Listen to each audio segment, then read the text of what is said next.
Aujourd'hui, nous allons parler du suicide. Alors, nous allons aborder ce sujet à partir de cas concrets que nous avons vécus, toi et moi. Alors, évidemment, nous ne prétendons pas détenir la vérité et surtout, nous ne prétendons pas être donneurs de leçons. Ouais. On va commencer par toi. Ok. Tu as vécu en termes de suicide. Alors, oui, on a vécu en termes de suicide. Alors, je vais déjà parler de mon expérience en tant que petite fille. Il semblerait que la maison où on a vécu pendant 17 ans était la maison d'un ex-suicidé. Alors, ce qui était très prégnant dans cette maison, c'était encore l'empreinte énergétique de cette personne qui était complètement attachée au monde énergético-physique à travers des compulsions, des addictions, et c'était vraiment très présent. Moi, je me souviens d'avoir été en présence de choses qui ne m'appartenaient pas, en l'occurrence des addictions, des compulsions, pas parce que j'étais addictive, mais je ressentais ce poids, cette gravité, quelque chose qui vraiment me ramenait au sol. Vraiment une force vraiment intérieure et une aspiration à autre chose très forte pour arriver à sortir de ce marécage, pour reprendre ton terme. Et tu vois, ce qui est quand même intéressant, c'est que cette personne, ça faisait très longtemps qu'elle était partie. Et encore une fois, l'empreinte qui reste présente. Alors, est-ce qu'on parle d'empreinte ou vraiment sa présence à lui? Toujours est-il que rien n'est résolu après la mort. Tu sais, c'est ce qu'on disait tout à l'heure, que le corps sert de tampon, d'amortisseur, t'en parleras tout à l'heure. Tant qu'on est dans un corps physique, on arrive à circonscrire son expérience dans le corps physique et ça nous évite de vivre les souffrances les plus atroces à l'extérieur. Alors, juste pour donner un exemple, tout ça, tu vas l'expliquer. Je vais parler d'un extrait que j'avais lu de Mère qui expliquait, qui faisait un parallèle entre le cauchemar et le suicide. Et elle disait, vous voyez, quand vous êtes enfant, c'est souvent quand on est enfant, on fait un cauchemar et on a juste envie que d'une chose, c'est se dépêcher de se réveiller pour se retrouver dans un espace qui soit sécurisant, de se retrouver dans les bras de sa mère, de son père. Et elle disait, le suicide, c'est pareil. Quand on sort de son corps, rien n'est résolu. Et on retrouve de manière complètement exponentielle, amplifiée, toutes les problématiques que nous n'avons pas pu résoudre dans le corps. Donc on en revient toujours à je dirais, au même constat.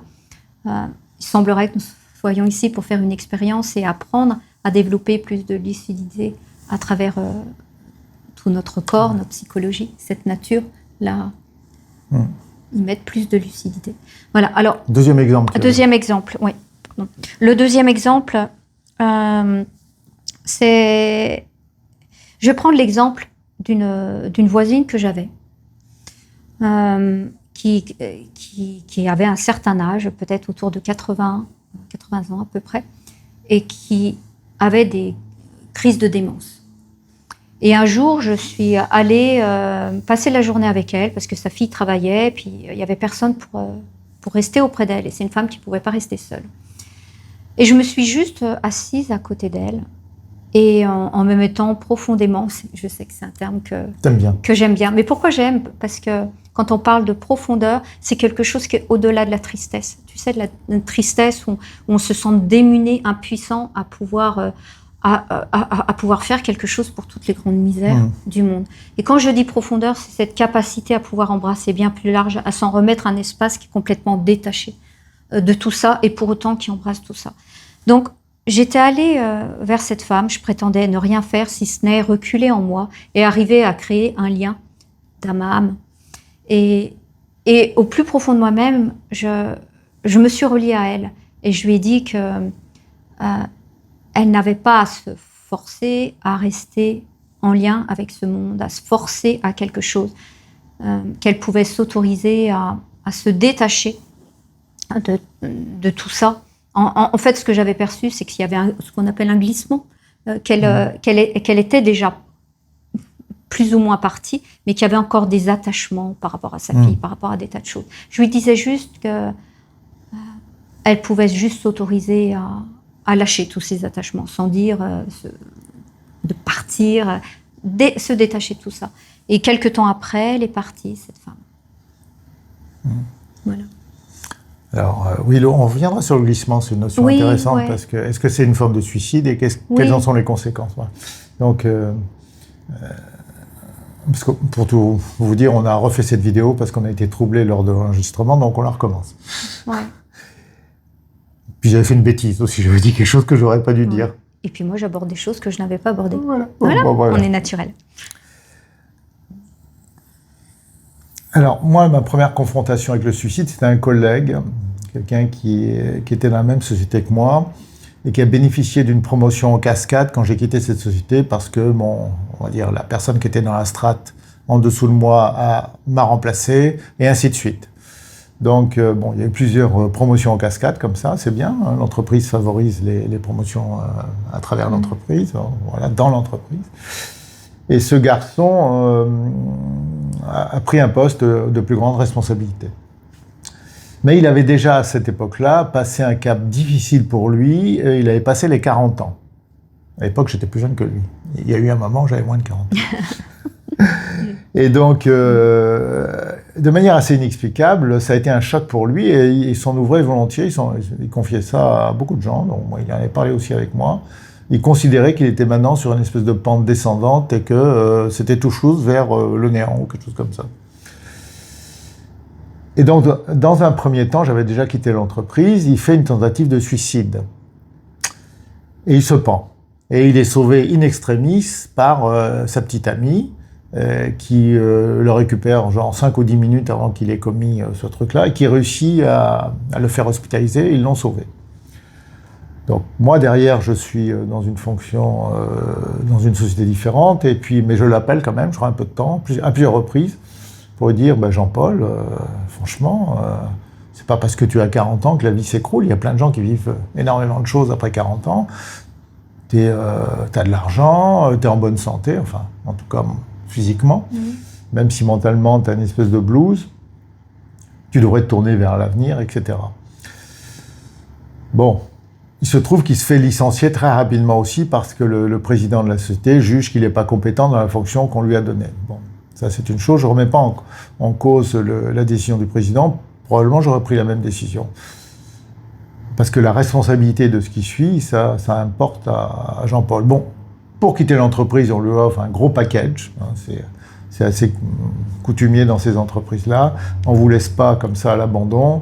Et avec ce qu'il avait en termes financiers et son cursus dans une grande entreprise internationale, il va retrouver, c'est ce que je lui ai dit, du travail sans aucun problème et ça va bien se passer. Mais cet événement conjugué à ses 40 ans fait qu'à un certain moment, c'est dans les semaines qui suivent, il prend sa voiture, il va dans une forêt isolée, et il avale tous les médicaments qu'il a réunis les semaines d'avant. On le retrouve 2-3 jours après, mort dans sa voiture. Voilà. Donc c'était pas un acte manqué, c'était pas un appel au secours. Sa première tentative, c'était vraiment la volonté d'en finir. Et la deuxième fois, là pour le coup, ça a fonctionné. Alors, quelque temps après, je fais un rituel de tente de sudation à Taos, au Nouveau-Mexique, avec des Indiens. Et j'ai passé mon temps dans la tente où il faisait une température colossale. Je tenais bien moins que les Indiens, moi, pourtant je suis habitué au sauna, mais j'ai passé mon temps à invoquer, à me mettre en connexion avec lui, à lui dire écoute, laisse tomber tout ça, parce que je savais très bien qu'il était encore scotché par ses désirs et ses poids psychologiques. J'ai dit va-t'en de là, libère-toi. J'ai passé tout mon temps de la tente de sudation à ça. C'était pas quelqu'un de très proche, c'était un collègue. Et puis moi, j'ai un petit côté sauveur, un petit côté, parfois, pas souvent, mais j'ai tendance à m'occuper de certaines personnes comme ça, voilà. Bon, ça c'était le premier épisode. L'autre épisode qui est beaucoup plus parlant, hein, lors de notre première vidéo où on a été interrompu, on a détaillé ça. Je vais essayer de ne pas commettre la même bourde où j'ai nommé la personne de son nom et pas de son pseudo. Qu'est-ce qui s'est passé? Alors, j'étais entre deux mariages, j'étais en train de me séparer d'un mariage, Et j'entretenais une nouvelle relation avec quelqu'un qu'on va appeler Blandine. Je vais essayer de la nommer le moins possible parce que évidemment, c'est pas son vrai prénom. Tu vas dire elle. Je vais dire elle, voilà. Et un matin, je la rencontre avant d'aller au travail, je vais la voir dans son appartement et je la découvre complètement en pleurs. Elle est effondrée, elle pleure, elle pleure, elle pleure. Je dis, mais qu'est-ce qui arrive? Elle me dit, j'ai rêvé à ma sœur Tine. Alors moi, je savais à peine qui était Tine. Hein. Je savais qu'elle avait une sœur qui était décédée il y a assez longtemps. Mais elle commence à me donner des détails. Elle me dit, j'ai rêvé à elle, elle est toujours là, elle est en état de souffrance. C'est un cauchemar. Elle était vraiment dans un état terrible. Alors, pour faire simple, j'essaye de l'aider avec une méthode qui me vient par la tête et ça fonctionne plutôt bien. Mais dès ce moment-là, alors qu'auparavant je ne m'étais pas du tout intéressé à la question, Tine, qui est toujours présente, essaie de me parler. Alors, je vais revenir là-dessus parce que je découvre dans les jours qui suivent que toute la famille sait qu'elle est toujours là. Hein, c'est-à-dire les parents, enfin en particulier la mère. Blandine a 2 sœurs, en dehors, voilà, ce qui fait qu'il y a eu 4 filles dans la famille. Elle a 2 sœurs qui, sans s'intéresser à la spiritualité, ont le sentiment écrasant que Tine est toujours là et les obsède. Elle est toujours présente. Et elle essaie de s'infiltrer dans leurs rêves, mais ils sentent sa présence. Donc Tine essaie de me parler. Alors, je n'ai pas cessé de le répéter. Tous les êtres non physiques que je ne peux pas distinguer alors que je suis dans le corps biologique, je leur fais le même accueil. Toujours. Je les renvoie paître, en les insultant. Donc quand Tine se présente pour la première fois à moi et essaie de me dire, bon, est-ce que tu m'entends? Il semble que tu puisses m'entendre. Je lui dis, écoute, qui que tu sois Tine ou que tu sois une entité énergétique qui se déguise en Tine, je ne veux pas t'entendre, tu te dégages de là, va te faire voir ailleurs. Et je rajoute, en plus, si c'est vraiment toi, Tine, sache que les drogués, je n'aime pas du tout, donc tu vas résoudre tes affaires toute seule. Voilà, donc vous savez que ma position par rapport aux drogues, mais vous allez voir que c'est pas neutre, parce que dans cette histoire-là, il y a quand même beaucoup d'enseignements par rapport aux consommations de drogue. Et ça dure comme ça quelques semaines. Chaque fois que Tine veut me parler, je l'insulte, en lui disant que je n'aime pas les drogués, qu'elle dégage de là. J'ai un côté un peu binaire, hein, c'est quelquefois voilà, c'est comme ça. En tout cas, ça simplifie ma vie. Tranché. Voilà. Tranché, voilà. Parfois. Et puis, qu'est-ce qui arrive? Il y a un matin, et là, j'avais passé la nuit chez Blandine, et donc, elle s'était levée, et j'étais dans le lit, puis tout d'un coup, boum, la sonnette sonne, mentale, et puis Tine essaie à nouveau de me parler. Et là, je suis plutôt de bonne humeur, plutôt ouvert, puisque tu insistes, je vais t'écouter, mais alors vite fait, une fois, puis me casse pas les bonbons le reste du temps, s'il te plaît. Vas-y, allez, dis-moi ce que tu as à me dire. J'étais allongé tranquillement dans le lit. Voilà, une des rares fois où j'ai été gentil. Et là, elle commence à tartiner, à me raconter sa vie.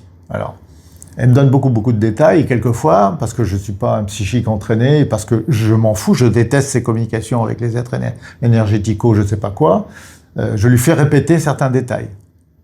Et en particulier un prénom. À plusieurs reprises, je dis, c'est bien celui-là dont il est question, c'est bien ce nom-là, c'est bien ce nom-là, c'est bien ce nom-là. Je lui fais répéter. Vas-y, répète, je t'entends mal. Vas-y, répète. Je suis comme ça, moi je suis un peu sourd psychiquement. Donc je rapporte cette conversation après avec Blandine, merci de m'aider, qui me confirme tout ce que je dis. Et en particulier le prénom de cet ami, dont elle ne se souvenait même plus. Hein, mais effectivement, oui, je me souviens, elle avait un ami qui s'appelait comme ça, je crois que c'était Régis. J'ai dit, apparemment, elle est toujours très attachée à ce type-là, alors je ne sais pas ce qu'il est, ce qu'il devient, etc., mais c'était essentiel dans sa vie.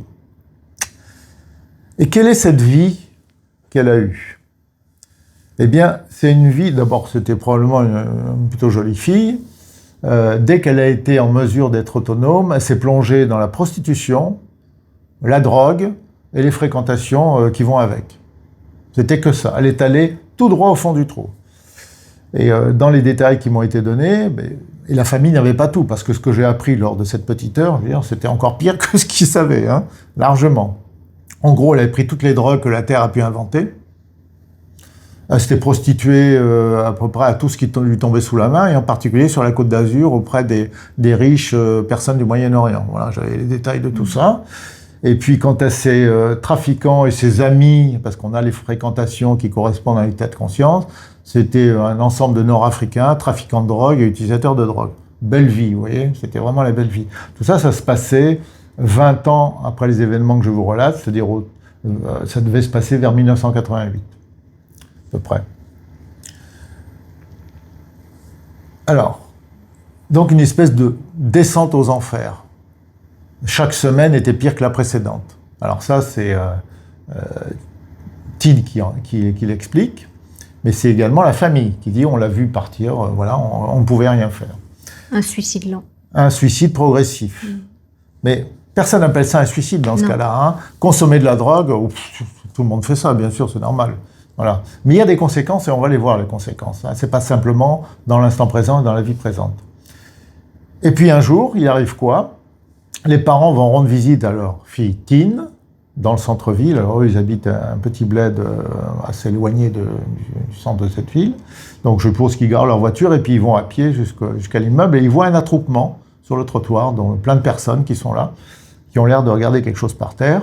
Et puis les premières personnes leur disent « Mais il se passe quoi ? Notre fille habite ici, qu'est-ce qui se passe ?» Il y a quelqu'un qui s'est jeté par la fenêtre et qui gît là dans une mare de sang. Donc ils regardent un peu, parce qu'il y avait du monde, et ils voient que c'est leur fille. Elle s'est défenestrée, elle s'est jetée par la fenêtre et elle est morte. Vous imaginez la surprise et l'effarement, c'est le ciel qui leur tombe sur la tête. Mais voilà, leur fille est morte, elle vient de se suicider. D'après l'enquête qui a eu lieu, d'après ce que je sais, personne ne l'a poussée, elle s'est suicidée. Bon. Tout ça, c'est pas la fin de l'histoire. C'est-à-dire que Tin découvre qu'elle est vivante, qu'elle est existante, qu'elle est toujours dans le même monde, toujours poursuivie par les mêmes démons. Et donc, elle obsède toute la famille, y compris, je répète, ceux qui se fichent de la spiritualité, qui, de manière complètement irrationnelle, nous disent « Elle est toujours là ». C'est pas on ne sait pas comment, mais elle est toujours là. Et elle essaie de rentrer en contact avec nous, elle est toujours en état de souffrance. Le poids dont tu parlais tout à l'heure, ouais, c'est ça, cette charge. Et donc, qu'est-ce que découvre Tin ? Peut-être qu'elle ne le comprend pas à ce moment-là, mais c'est que les conséquences de sa souffrance, mais également, et c'est un facteur très important sur lequel j'insiste, l'utilisation de psychotropes, de drogues, alors elle prenait tout ce qui lui tombait sous la main, je répète, des choses dont j'avais jamais entendu parler, et à toutes les doses que vous pouvez imaginer. Elle aurait pu se tuer aussi comme ça. Les conséquences de cela, une fois que le corps physique est détruit, c'est qu'on va garder une grande partie de l'énergie éthérique, qui est elle-même fortement empreinte de toutes les influences négatives, on va dire même démoniaques, qui vont la maintenir tout proche du plan physique. Donc, on en croise des gens comme ça aussi lors des voyageurs du corps, ils sont là, voilà. Ils sont tout proches du plan physique, et même visuellement, il faut avoir un peu d'expérience pour les différencier, entre guillemets, des vivants, ceux qui ont un corps biologique, tellement ils sont densifiés. Ouais, une fois, j'avais fait cette remarque quand j'étais lors d'un voyage dans un pays de l'Est. J'ai dit non, il faut vraiment avoir l'œil pour faire la différence. Bon. À l'origine de ça, dans notre discussion, il y avait quelque chose de très complexe entre elle et son père. Alors son père, c'était un individu très brut, que j'ai baptisé Eugène dans le livre Ouragan, puisque j'ai assisté à son agonie. Petite publicité pour Ouragan, parce que tout est extrêmement précis dans la description de sa transition. Et moi, j'avais pas du tout avec Eugène les rapports que la plupart des gens ont, parce que c'était un individu très brutal, toujours en train de gueuler, qui terrorisait tout le monde. Voilà, toute la famille. Donc, Tin avait un rapport d'attraction, répulsion envers son père, quelque chose d'absolument insoluble. Une très très forte attraction et un effroi énorme, les deux en même temps. Donc vous voyez le genre de choses où vous cherchez des solutions, vous ne les trouvez pas. Il n'y a pas de solution. Je suis attiré, mais il me détruit. Mais je suis quand même attiré. La force est immense, mais il me détruit. Donc, c'est un cas assez typique qui amène les gens à la dépression, voire petit à petit qui les amène au suicide. Il semble qu'il n'y a pas de solution. Je suis tiraillé entre deux forces extrêmement puissantes, mais complètement opposées. Donc, si on essaie de comprendre, je ne prétends pas avoir tout compris à la psychologie de Tin, hein, de comprendre la genèse de son parcours, de sa chute, eh bien c'est ça, c'est une espèce de lente tentative de résolution de quelque chose qui ne pouvait pas être résolu. Et je pense qu'il y a quelque chose de l'ordre de la destruction totale. C'est-à-dire, puisque je ne peux pas résoudre l'équation, je vais totalement me détruire. Alors je vais le faire d'abord progressivement, ensuite définitivement et complètement. Sauf que non. À la fois les attachements très forts qu'il a liés au monde physique et l'utilisation des drogues ont fait qu'elle est restée ici. Et il y a un point qu'on a soulevé tout à l'heure, c'est qu'en fait, quand on est dans le corps biologique, même quand on utilise les drogues, etc., le corps est un amortisseur. En dehors du corps biologique, la souffrance qu'on peut ressentir et aussi la joie vont être beaucoup plus grandes.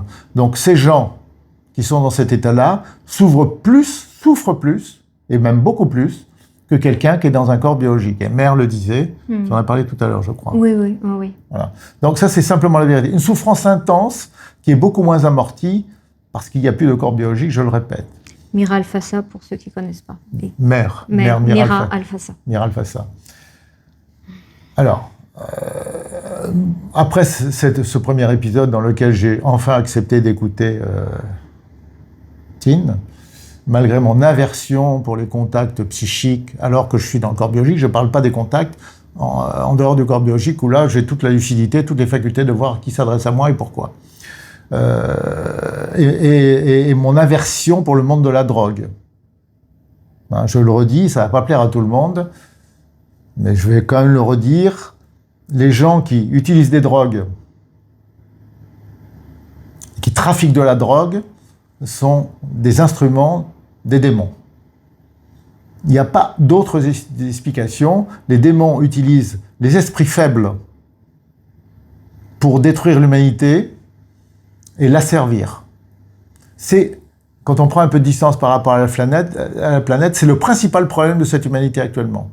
Hein, vous pouvez chercher partout ailleurs. Le principal problème, c'est l'utilisation des drogues et le trafic de drogue qu'il y a autour. Et je vais vous dire quelque chose, malheureusement, c'est pas en train de s'améliorer. On va vivre de plus en plus des périodes dans lesquelles les drogues de synthèse vont arriver en nombre, on va trouver des choses, voilà, le phénomène, j'ai compris qu'il allait arriver il y a déjà 30 ans, enfin, simplifié, donc c'est pas en train de s'améliorer. Ça, c'est la pire calamité qui puisse s'abattre sur une espèce que vous pouvez imaginer. Donc, tous les gens qui vont consommer ces produits, et qui plus est, vont favoriser leur distribution, vont le payer extrêmement cher. Je pèse mes mots, extrêmement cher. Alors, Tin est un exemple, je ne pense pas qu'elle revendait ses produits, elle les consommait, mais Tin est un exemple de consommation outrancière de ces produits et d'immense souffrance après la mort. Alors maintenant, il y a quand même quelque chose qui s'est produit. Parce que cette histoire, elle voit une forme de conclusion. Donc il y a toujours de l'espoir au bout du compte. Il faut savoir que dans l'Église catholique, il n'y a pas de consécration liée à un suicide. Même, je ne sais même pas s'il a droit à une messe des morts. Des sacrements ? Les sacrements, oui. Il n'a pas droit aux sacrements. Et donc les parents ont demandé, à l'approche du 20e anniversaire du suicide de leur fille, au curé de la paroisse où ils vivaient, une petite ville, de faire une messe à la mémoire de leur fille. Et le curé n'était pas censé accepter parce que ça va à l'encontre des dogmes de l'Église. Mais ce garçon, qui est un vrai être humain, a dit « je vais faire cette messe ». Vous voyez, on a des vrais êtres humains dans des institutions scélérates. Et Dieu sait si les religions, toutes, hébergent des institutions scélérates. Toutes, il n'y a pas d'exception. Mais vous avez des êtres humains, des êtres réels, des êtres vrais, dans ces institutions, qui s'écartent du dogme et qui vont quelquefois à l'opposé. C'est ce qu'a fait ce curé. Il a accepté de faire cette messe. Et il s'est produit quelque chose juste quelques jours avant cette messe. Je n'ai pas assisté à cette messe. On était chez les parents de Blandine, merci de ton aide. Et puis un soir, je mets les pieds dans le plat, et, puisque cette histoire était quand même encore en cours, hein, à ce moment-là, Blandine essayait toujours de me parler, et moi, je ne cessais de lui répéter, de la dégager de là en disant, écoute... Tin. Pardon ? Tin. Tin, oui. Dégage de là, je déteste les drogués. et tous les gens qui vont avec la drogue. Donc tu dégages là, tu te débrouilles toute seule. Voilà, bon, je t'ai écouté 1 heure. Je mets les pieds dans le plat et je dis, au cours de cette soirée, si on parlait de Tine, sujet absolument tabou, en particulier en présence du père, qui est un taciturne, qui se tasse sur lui-même, qui dit pas un mot, voilà. Et là, immense surprise, donc la mère de Blandine nous dit, j'entretiens, elle apprend ça à toute la famille en fait, hein, mais si toute la famille n'est pas là, qu'elle entretient une correspondance avec sa fille décédée, donc suicidée, depuis une 20aine d'années, qu'elle continue à lui écrire. Et elle va chercher un cahier, un gros cahier, et on regarde ce cahier, on commence à lire, et elle commence à nous lire des trucs, mais c'est vraiment d'une beauté extraordinaire. Cette femme-là, qui a l'air d'être une femme banale de la campagne, qui est une bonne personne, hein, indubitablement, il faut déjà être une bonne personne pour vivre avec Eugène. Hein. C'est du costaud quand même. Et elle a une écriture d'une délicatesse, d'une humanité, d'une profondeur. C'est du Baudelaire, je sais pas, c'est la grande poésie, c'est de l'humanité, c'est de la douceur, c'est de la bonté. Elle parle à sa fille comme si elle avait encore 5 ou 6 ans. Et c'est magnifique. Tout le monde est scotché. Le papy ne dit rien, je ne dis rien du tout, il reste comme ça.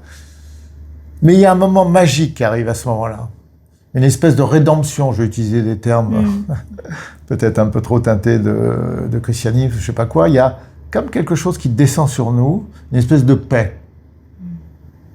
Tout le monde le sent. Peut-être même Papineau le sentait, lui. Sauf qu'il disait rien. Et puis, il y a eu cette messe. Et vous savez quoi, juste après cette tranche de 3 ou 4 jours, pas plus, toute la famille, en se téléphonant, s'est dit, mais Tine est partie. Enfin, elle est partie. Toute la famille. Alors, qu'est-ce qui s'est passé? Il y a eu un aboutissement d'un processus de souffrance intense qui se perpétuait. Et il y a eu une sorte de thérapie collective, dans lequel il y a eu, moi en tant que trublion, et aussi en tant qu'intermédiaire, vous voyez, je vous parle de médiumnité en disant ne faites jamais ça, mais bon là pour le coup j'ai servi de médium, hein, là voilà. Et Blandine pourrait l'attester, hein, évidemment. Hein, on pourrait dire intercesseur entre les mondes, c'est plus beau. Voilà, mais c'est pas mon boulot et comme vous savez, je déteste ça. Donc une espèce de thérapie collective dans laquelle même la société entre guillemets représentée par le curé et la société entre guillemets spirituelle a pris part. Donc la force du symbole et la farce et la réunion de ces âmes sincères, je me mets vraiment comme Trublion là-dedans, a fait que, en communauté et en liaison avec Tine, et par compassion, elle a pu se libérer et partir de là. C'est une histoire vraiment... c'est un modèle aussi. C'est un modèle pour dire, en fait, parce qu'on voulait en arriver à ça, c'est qu'est-ce qui nous permettrait de juger, par exemple, du comportement de Tine. Sa souffrance était tellement intense qu'elle a cherché des solutions. Qu'est-ce qu'on aurait fait à sa place? On n'en sait rien.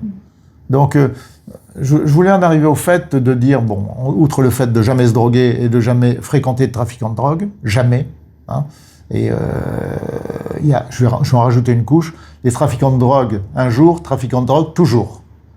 Et trafiquant de drogue, utilisateur de drogue égale menteur. Menteur un jour, menteur toujours. Voilà. Quelqu'un qui vous dit qu'il a consommé des drogues et qu'il ne consomme plus, commencez par être extrêmement sceptique. Ça peut arriver, mais en général, vérifiez quand même. Ça, c'est aussi quelque chose qu'on découvre dans les familles. Bon, voilà.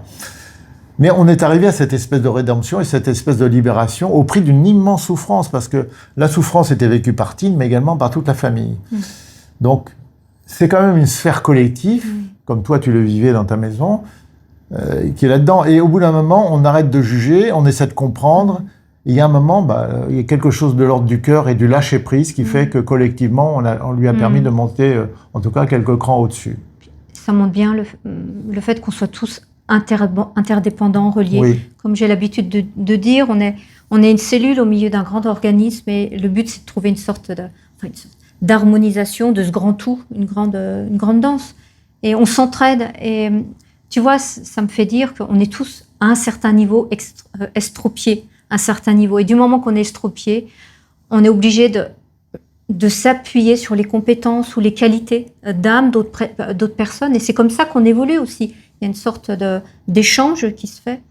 Alors, sur le fait de juger les gens, alors, je vais revenir sur la drogue, encore une fois.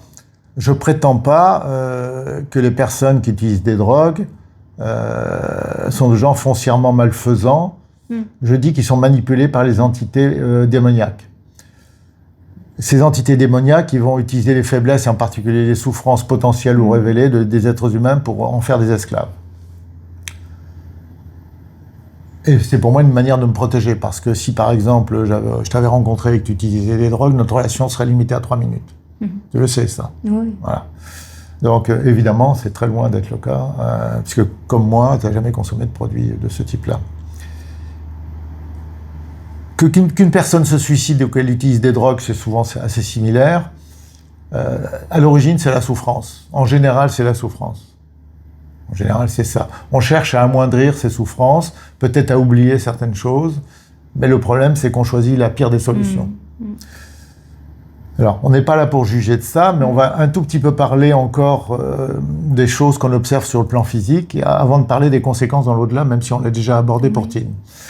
Il y a différentes manières de suicider. Tu évoquais tout à l'heure, et c'est un terme que ma mère utilisait aussi. Oui, une sorte de glissement. Le glissement, le syndrome de glissement. Moi, c'est ma mère qui était infirmière, qui me l'a expliqué, parce que j'ai travaillé en hôpital quand j'étais étudiant. J'ai vu des gens glisser. Et ma mère était capable de prédire à un jour près, quelquefois le jour précisément où une personne allait mourir. C'était vraiment, ça m'a stupéfié, ça. Voilà. Ce monsieur-là sera mort mardi prochain. Et elle avait raison à chaque fois. J'étais sidéré. Il y a des gens qui ne sont pas malades, mais qui se décrochent de la vie. Oui. Et c'est arrivé à ma grand-mère, la mère de mon père, qui était slovène. Elle a été très âgée, elle est largement plus de 90 ans. Et puis ma mère a dit, on est allé lui rendre visite, moi j'y étais pas allé parce que je travaillais, et donc elle est en train de glisser. Elle ne mange plus, elle se laisse glisser, les attachements sont tombés. Alors, est-ce que c'est une forme de suicide? Probablement. Est-ce que c'est la même chose que ce qui est arrivé à Tine? Bien non, manifestement, c'est pas la même chose. Est-ce que c'est la même chose que ce qui est arrivé à ton collègue, à ton ami au lycée? Ah oui, j'en ai pas parlé. T'en as pas parlé, mais bon, un étudiant brillant qui s'est laissé mourir, enfin qui s'est suicidé apparemment. Mais non, on a tout un tas de cas de figure. Et on ne peut pas généraliser, comme le fait peut-être un peu hâtivement l'Église catholique et peut-être les autres traditions religieuses actuelles. C'est vraiment difficile de dresser un tableau général en disant tous les suicidés vont faire face à telles conséquences et doivent être jugés de la même façon, même sur un plan terrestre. On a tellement de cas différents qu'une personne, par exemple, je vais prendre l'exemple de quelqu'un qui arrive en fin de vie, qui souffre énormément. Et qui souhaite son euthanasie. Mais qui sommes-nous pour juger de ça? Moi, j'ai connu dans ma vie actuelle un moment de souffrance tellement intense que je souhaitais qu'elle se termine, y compris par la mort biologique. J'ai connu ce moment-là. Il a duré 3 jours, et je comprends tout à fait que les gens qui souffrent abominablement, et je comprends aussi que les gens qui souffrent psychologiquement abominablement peuvent en arriver à cette extrémité-là, qui n'est pas, heureusement ou malheureusement, l'aboutissement de tout, puisque les choses se perpétuent après la mort biologique. Mais ce que j'aurais tendance à dire, c'est déjà, ne jugeons pas ces gens-là, parce qu'il y a tellement de cas divers que de toute façon, s'ils sont arrivés à cette extrémité, c'est que ça leur a semblé nécessaire et utile par rapport à leur situation. On ne peut pas juger ces gens-là, on ne peut pas dire qu'ils avaient tort ou raison, ils ont fait probablement comme tout.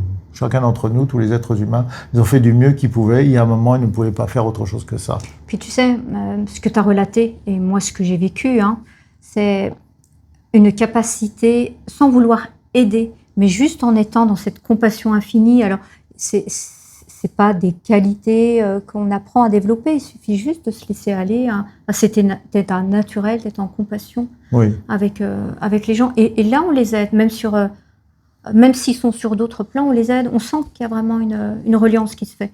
C'est ce qui est arrivé avec Tine. C'est que vous êtes arrivé avec cette constellation de personnes à l'aider à partir à un certain niveau où vous avez libéré quelque chose. C'est quelque chose de collectif. Un collectif. ou pas forcément collectif. Tu sais ce que je t'expliquais, ma voisine, quand je me suis mis dans cet état d'ouverture, de compassion, et il y a une sorte de, enfin, je sais pas, de tunnel ou quelque chose qui s'est créé, mais quand je parle de tunnel, comment je pourrais le dire, de reliance, de relation, oui, voilà, de relation qui s'est créée, c'est dans ce sens-là. Relation intime et d'intimité. Et puis, c'est-à-dire que le problème de l'autre devient notre problème d'une certaine manière, même si on garde une certaine distance. Parce que quelquefois, la juste distance, c'est également la bonne compassion. Parce que mélanger ses problèmes avec celui de la personne, c'est peut-être pas la juste compassion. Alors, bon, ça, c'est une des premières choses qu'on voulait dire, c'est que ne jugeons pas les gens qui souffrent énormément et qui sont amenés à mettre fin à leur jour, parce que peut-être que c'est tellement intolérable, c'est tellement difficile psychologiquement ou physiquement de souffrir, ou en termes d'angoisse, que la solution c'est ça. Maintenant, on va essayer d'évoquer ce qui se passe après la mort du corps biologique, même si avec Tine, on a un exemple très très clair. Alors, je vais être tout à fait clair. Moi, j'ai pas grand-chose à dire par rapport à ça. Ça va être juste un dialogue d'opinion, parce que j'ai pas, en dehors de Tine, que j'ai pas rencontré en dehors du corps, je précise, j'ai à aujourd'hui aucun exemple d'avoir rencontré un suicidé récent lors des voyages hors du corps. J'en ai pas. Voilà. Bon, je cours pas après non plus, mais bon. Trop vite. J'en ai pas. Pardon ? Tu vas trop vite. Oui, je vais trop vite. Donc, je vais essayer plutôt de raisonner et d'émettre des opinions. Et tu vas émettre des opinions. Oui, je vais émettre des opinions, mais je vais les labelliser, je vais les taguer opinions. Ouais. Pour moi, de mon point de vue, il y a toujours des conséquences à nos actes. Et je vais juste reprendre aussi quelque chose que j'ai évoqué dans Ouragan, puisqu'on parlait de glissement tout à l'heure. Dans ma vie précédente, où j'étais orphelin, j'ai laissé la vie s'échapper. Alors que même j'étais déterminé, je vais donner quelques détails, à ne pas faire comme certains des enfants qui étaient autour de moi, qui étaient tout petits, ils avaient moins de 2 ans, et que j'ai vu mourir. Je lui ai dit, moi je vais tenir le coup, et finalement non, j'ai pas tenu le coup. Donc c'était une forme de suicide, j'ai laissé partir la force vitale. Et il y a eu des conséquences que j'ai décrites dans Ouragan, avec un séjour dans un monde d'immense solitude que je voulais être. Voilà. Donc il y a toujours des conséquences à ce qu'on fait, mais c'est pas la même chose suivant nos actions et notre situation. On peut pas généraliser, on peut pas dire cette personne s'est suicidée. Moi, je suis intimement convaincu, mais c'est une opinion, je le répète, qu'une personne qui pratique l'euthanasie parce qu'elle est au bout de la souffrance physique, morale, psychologique, elle pratique l'euthanasie. Eh ben pour moi, je suppose que ça va très bien se passer pour elle de l'autre côté. Ça me paraît logique. Il y a un moment, il faut arrêter de faire fonctionner sa raison et laisser parler son cœur, même si ça m'arrive très rarement. Mais soyons logiques. Je veux dire, bon, on arrive au bout de la vie, je dis n'importe quoi, on a 95 ans, on souffre atrocement. Mais les médecins font ça depuis des années en France. On parle d'euthanasie, mais accompagnement. Je connais des médecins personnellement. Vous savez que cette transition-là, il y a des produits qui existent depuis très très longtemps et qui permettent à des gens on fait une piqûre de charitable, on va dire, pour la personne, arrête de souffrir et fasse la transition. Donc, c'est pas du tout la même chose suivant les cas de figure. Mais il y a toujours des conséquences à ça. Alors, pour moi, et je raconte aussi pour Eugène dans Ouragan, pour moi, à l'approche de la mort, on doit libérer la personne le plus possible de sa souffrance psychologique et morale et physique. Oui. Parce que ça va favoriser sa transition. Là, c'est vraiment quelque chose qui est pour moi qui est très très clair. Là, c'est un avis qui est très ferme, on va dire. C'est dans ces moments-là où on sait que la mort va arriver, la souffrance n'est pas utile, ça va laisser dans un premier temps une empreinte chez la personne qui fait qu'elle va être, entre guillemets, alourdie par ça après la sortie. Voilà, on peut lui faciliter la transition dans cet instant-là. Après, pour les autres,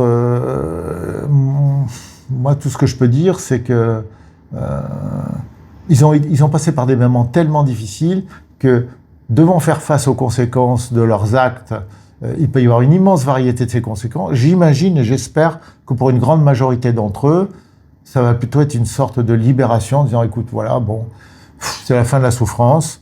Mais là, maintenant, tu es dans un monde merveilleux, plein de lumière, tu as beaucoup souffert, tu as rempli ton contrat, celui que tu t'étais donné avec toi-même. J'espère que c'est ça. Et maintenant, tu vas te reposer pour faire ce que tu veux pour le reste de l'éternité.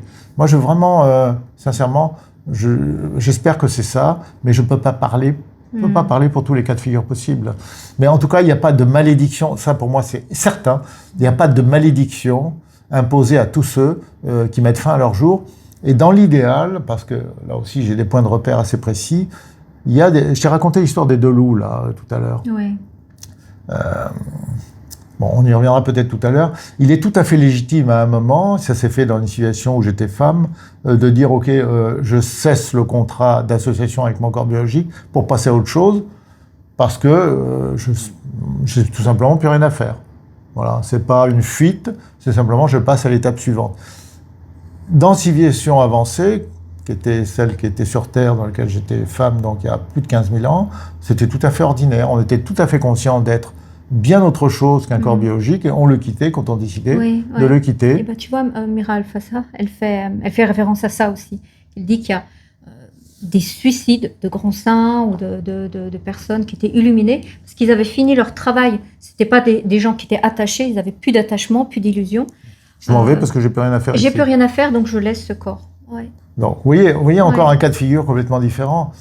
Et on va tendre petit à petit vers une société comme ça, dans laquelle on va arrêter de cataloguer les gens, de mépriser leurs souffrances et leurs difficultés, et je vais le répéter, même si ça paraît bizarre, y compris ceux qui ont plongé dans la drogue et qui sont encore plongés dans la drogue, parce que derrière la drogue, il y a de la souffrance. Le problème, c'est que la solution qu'on a trouvée, l'utilisation des drogues, c'est certainement pas la solution, c'est la pire des choses pour s'enfoncer encore plus dans le problème. Voilà, donc je le répète. Mais juger globalement cette humanité en souffrance, on peut dire une chose, au bout d'un moment, c'est que de la souffrance. Oui, c'est que de la souffrance. C'est juste que de la souffrance. La souffrance, et puis, tu le disais tout à l'heure, mais aussi un pouvoir de s'en remettre à une conscience plus vaste, plus lumineuse, plus amoureuse. Et souvent, parce qu'on est trop, encore une fois, on est trop ramené vers des choses qui nous laissent vers le bas. J'ai quand même des trucs à rajouter, j'y pense quand même. Parce que bon, je me dis, est-ce que... Non, je n'ai pas rencontré de suicidés, mais j'ai rencontré quand même à plusieurs reprises des gens qui avaient été des consommateurs de drogue, qui étaient toujours arrivés au plan physique. Ouais. J'ai d'autres cas. Ouais. Tu veux pas que j'en parle, tu penses? C'est pas opportun. Oh, peut-être pas, je pense. Okay. Il y a des conséquences de l'utilisation de ces drogues, c'est-à-dire que vous allez rester un certain moment dans les mêmes addictions sans pouvoir les assouvir, et vous allez, pour certains d'entre vous, vous allez essayer donc de parasiter des humains terrestres pour essayer de vivre vos sensations, vos addictions à la drogue, à l'alcool, au sexe, à travers des humains terrestres, et donc vous allez devenir un parasite. C'est quelque chose qui existe. Donc vous allez perpétuer, vous allez vous rendre encore responsable par vos actes d'une abomination croissante. Il y a un moment, il faudra régler la note. De toute façon, ça c'est la loi de l'état de conscience. Il faudra régler la note. Et je répète, ces états-là provoquent le mensonge et l'asservissement et la manipulation et la souffrance en cascade. Il y a un moment, il faut casser la malédiction. Il faut arrêter tout ça. Bon, je ne sais pas si on a tout dit, certainement pas. Non, mais il y aurait des choses, mais c'est pas forcément... il ne faut pas s'inquiéter. De toute façon, tout ça, c'est pas pour l'éternité. Et une personne peut peut-être être amenée à se réincarner rapidement, comme certains le disent, parce qu'elle n'a pas fini son boulot. Peut-être, je n'en sais rien. Moi, j'ai aucun élément vécu qui me permet de dire ça. Ça ne veut pas dire qu'il n'y en a pas, ça ne veut pas dire que ce n'est pas vrai, mais c'est possible. Mais moi, j'ai pas constaté ça. Je fais la différence dans cette vidéo particulièrement entre mes opinions, celles que je peux avoir à vue de nez, mes analyses, et puis ce que j'ai vérifié en direct. Et le cas de Tine était quelque chose qui a été vécu pendant, pour le coup, plusieurs mois, et de manière collective. Tu sais, je vais donner un exemple de MK. Ah oui. Alors, je vais pas parler de MK quand j'ai appris sa mort. Oui. Je vais juste relater un moment où j'étais chez ma maman et je pensais à MK. Alors, MK, tu pourrais... explique-le parce que tu l'as vécu aussi. Non, mais toi, tu le résumes bien. Tu as plus été là-dedans. Tu dirais quoi en 2 mots?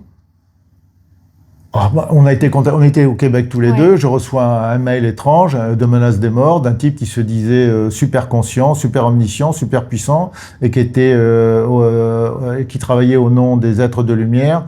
Et qui avait passé du temps en Inde, je crois, en plus. Oui, qui était très intéressé, qui était un expert en spiritualité. Moi, j'ai cherché dans Internet tout ce qu'il racontait. J'ignorais 90%. Et qui était parasité. Mais sous possession démoniaque. Possession démoniaque. Et c'était juste... Bon, après... Je termine parce qu'il s'est passé quelque chose hier matin.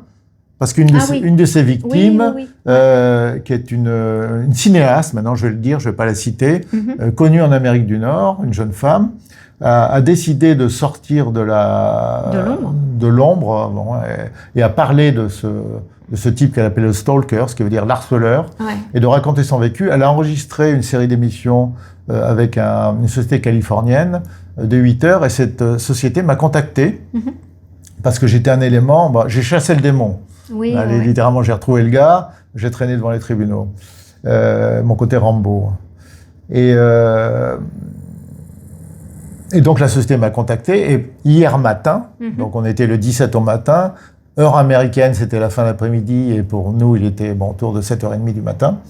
J'ai eu un long entretien avec Jack pour parler de cette chasse aux démons et de comment nous, toi et moi, on l'a vécu. Voilà. Et alors, pour terminer, on a appris récemment que ce type-là, à l'âge de 45 ans, était mort dans l'isolement le plus complet. Mort, ni suicidé, ni... mort naturelle. Enfin, c'est bizarre de mourir naturel à 45 ans. Donc, je reviens sur ce que tu voulais dire. C'était juste pour partager... tu vois, c'était pas une histoire de parti pris. Évidemment que dans toutes ces actions, j'étais clairement positionnée. Il faut bien clairement se positionner, pas dans une tiédeur et tout accepter. Mais je me rappelle que j'étais chez ma maman et je repensais à lui. Donc là, c'était avant qu'il se suicide, bien avant. On était en plein dans l'histoire. On ne sait pas s'il s'est suicidé. Oui. Avant qu'il ait ça. Il ne s'est pas suicidé d'après la police. D'accord. Mort naturelle. Ok, mais voilà. Juste pour dire qu'il faut déjà être à l'écoute de ce qu'on ressent profondément. Excuse-moi, j'emploie toujours ce mot, profondément. Ça me va bien. Ouais, voilà. Ça me va bien. Et pas se dire, mais il s'est suicidé, qu'est-ce que je dois penser? Moi, je pense que son démon l'a bouffé. Ouais. Non, mais dire, tu sais, les gens qui s'inquiètent quand tu t'inquiètes, il y a une projection à l'extérieur, tu te projettes à l'extérieur et t'attends d'avoir des confirmations de d'autres personnes. Oui. Mais il y a un moment aussi, il faut se dire, bon, ok, je me rassemble et je me dis, mais moi, qu'est-ce que je ressens? Qu'est-ce que j'entends? Moi, se faire confiance, c'est bien ce qu'on a. Indépendamment de tout le reste. Voilà, indépendant. Et on parle et de lucidité, et puis de développer cette autonomie conscientielle, individuelle. Et je me rappelle, donc j'étais chez ma maman, et je pense à lui. J'étais dans un état neutre, d'équanimité intérieure, et tout à coup, je me mets à pleurer. Et c'était pas moi, Anne, mais il y avait une compassion infinie, parce que oui. Tu vois, tellement une très grande compassion. L'émotion, c'est tomber le micro. Ouais. Là, en l'occurrence, pas l'émotion. Et cette compassion de ressentir l'immense abysse, l'immense souffrance qu'il y avait derrière ce personnage. Mais oui. Et juste ça, et de comprendre qu'il y a une souffrance. Des enfants perdus. Des enfants perdus. Donc, alors, perdus loin. Voilà, c'était la petite... il faut regarder. Et Jack m'a posé la question, et ça se passait en anglais. Il m'a dit, mais toi, qu'est-ce que tu as éprouvé quand tu as appris cette mort-là? On l'a appris en septembre, moi je ne cherchais plus, c'est un de nos enquêteurs qui a réussi à avoir cette information, peut-être par hasard. Et c'est vrai que je n'avais pas réfléchi à la question, donc j'ai hésité à répondre, et j'ai fait mon examen de conscience, et j'ai dit à Jack, mais rien du tout. Ça ne m'a pas tiré la moindre larme. Nous, ce qu'on a fait, on l'a empêché de nuire parce qu'il a fait souffrir beaucoup de gens. Il a menti, il a manipulé, tout ça sous des prétextes de spiritualité et de super omniscience et une érudition incroyable sur les déités, etc. Parce qu'il avait vécu en Inde à cause du métier de ses parents. Bon, bref, il essayait de faire une espèce de réunion de toutes les spiritualités, d'essayer de sortir sa tambouille. Il avait échoué sur tout. Sa vie, c'était un échec total. Et j'ai dit, écoute, on l'a empêché de nuire. S'il est mort, je ne sais pas de quoi, c'est sa responsabilité. Moi, ça ne me regarde pas. Je ne me sens pas concerné par sa mort. Ouais. Donc, j'ai dit à Jack, je ne ressens rien. Mais ce qui est certain, c'est qu'on l'a empêché de nuire. Ouais. La preuve, Clara, dont vous allez entendre parler, parce que ça va être public maintenant, qui a énormément souffert de ça.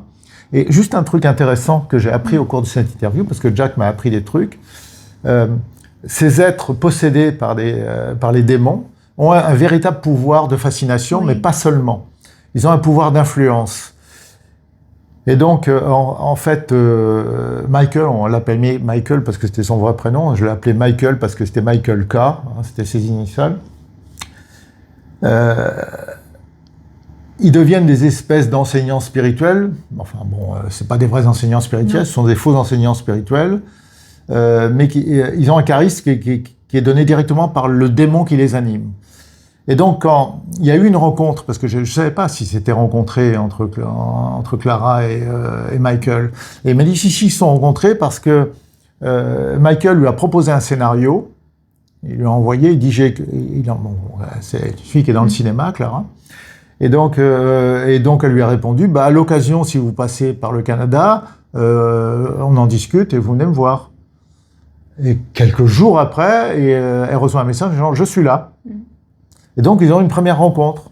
Et évidemment, Clara, on va le voir parce qu'elle va se montrer maintenant. C'est une jeune fille très sensible, tu as vu sa photo. Une jolie jeune femme qui a pas mal de succès dans son métier.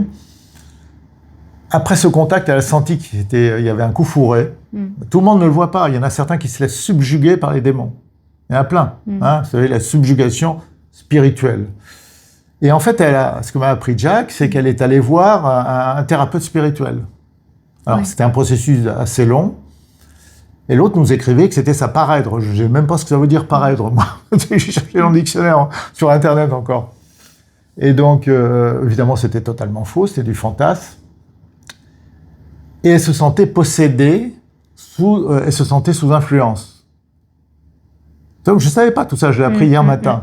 Donc, elle est allée voir un thérapeute spirituel qui, lui, a cassé tous les liens. Et alors, chose étrange que m'a expliqué Jack hier matin, c'est qu'à l'instant où elle a cassé ces liens, il y a Michael qui l'a appelé en disant « j'ai compris ». Donc, vous voyez, il a eu la connaissance, son démon avait la connaissance que les fils qu'il avait dressés pour prendre le contrôle de Clara avaient été brisés. Et donc, à cet instant-là, il a arrêté, parce qu'il avait quand même forcé les portes de son appartement, etc., en son absence, et il l'a harcelé. Elle n'est plus chez elle à cause de ça. Hein. Elle a pu fréquenter pendant des mois son domicile personnel. Et donc, quand je lui ai appris sa mort, ça a été un immense soulagement qui a abouti à la série d'émissions. Je dis, c'est une grosse série d'émissions. Hein. Comment s'appelle cette boîte Overworld. C'est une boîte californienne. Des podcasts. Oui, des podcasts et des vidéos, parce que c'est une vidéo qu'on a enregistrée hier. D'accord. Donc, vous voyez, il y a quand même des thérapeutes spirituels qui sont efficaces. Elle a fini par aller voir ce thérapeute qui a cassé les liens que le démon, à travers Michael, avait commencé à poser par contact direct. Le démon a été informé que ça ne fonctionnait plus et il a arrêté Michael. Alors, il m'a posé la question, Jacques, il me dit « Qu'est-ce que t'en penses ? Pourquoi s'est-il arrêté ? Est-ce que c'est parce que Clara a fait cette démarche-là et a cassé les liens énergétiques ? Ou à cause de ton intervention, parce que tu étais en train de lui mettre une pression énorme ?»